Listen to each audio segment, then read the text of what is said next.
Respected elders, friends, and my fellow citizens, as we gather to celebrate the Republic Day 2026, I begin not with celebration alone, but with reflection. Is India still a democratic republic in the true spirit of the Constitution?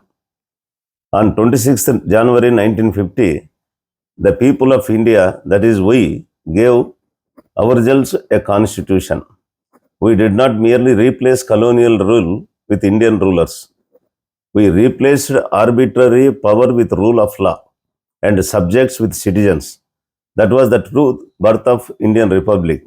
But as we stand here today, 76 years later, we must ask ourselves honestly and courageously, has India remained a democratic republic in the true spirit of the Constitution?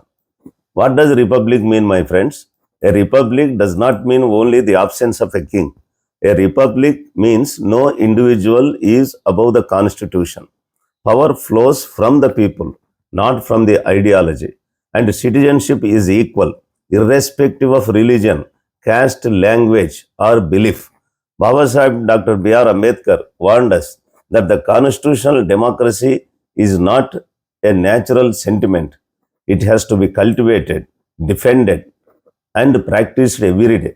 The preamble lays down the soul of the republic: justice, liberty, equality, and fraternity. If these values are weakened, the republic survives only in the name.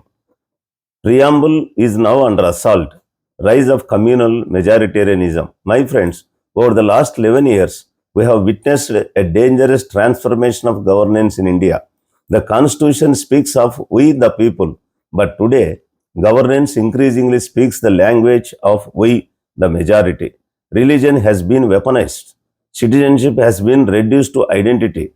Minorities are treated not as equal citizens, but as suspects. This is not accidental, my friends. This is communal majoritarianism, which the framers of the Constitution consciously rejected. The Supreme Court has held secularism is the part of the basic structure of the Constitution. Yet, secularism is portrayed as an appeasement, pluralism as weakness, and dissent as disloyalty. This is a direct betrayal of the constitutional promise. Authoritarianism and collapse of parliamentary democracy. My friends, India adopted a parliamentary form of democracy, not an executive presidency. Parliament was meant to be the highest deliberative body of the people. But what do we see today? A crucial laws were passed without debate. Opposition MPs suspended en masse. Parliamentary committees bypassed. Ordinances replacing legislation. And the executive has become dominant.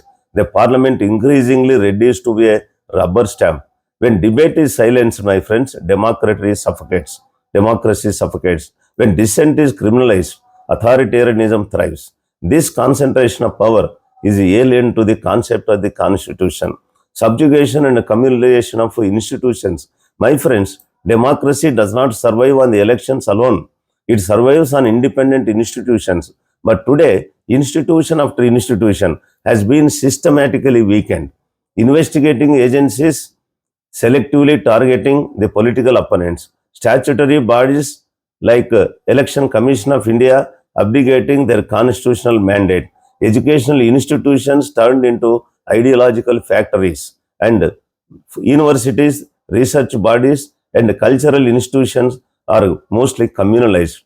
Most disturbing is the dominance of the RSS, an unregistered, unaccountable, extra-constitutional organization over policy and administration.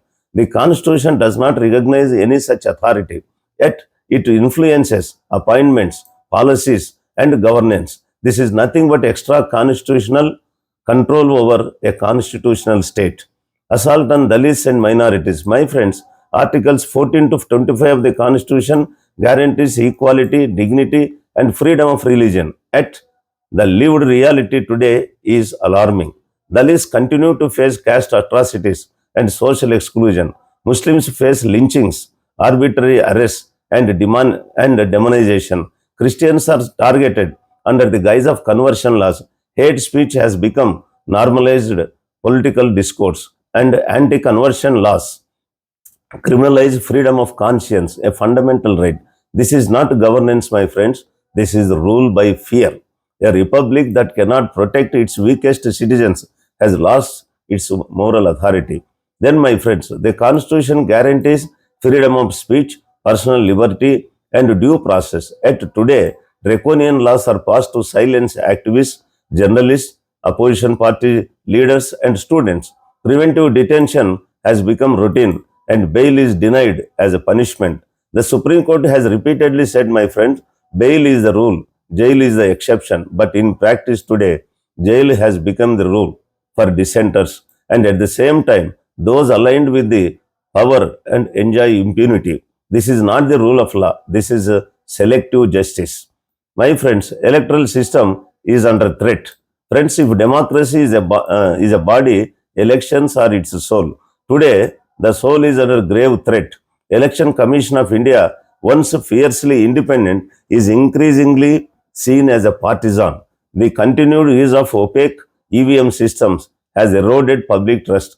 The Special Intensive Revision Exercise, the SIR, threatens voter inclusion, especially of the poor, minorities, and migrants. When voters are excluded, democracy is hollowed out. When elections lose credibility, the republic becomes a facade.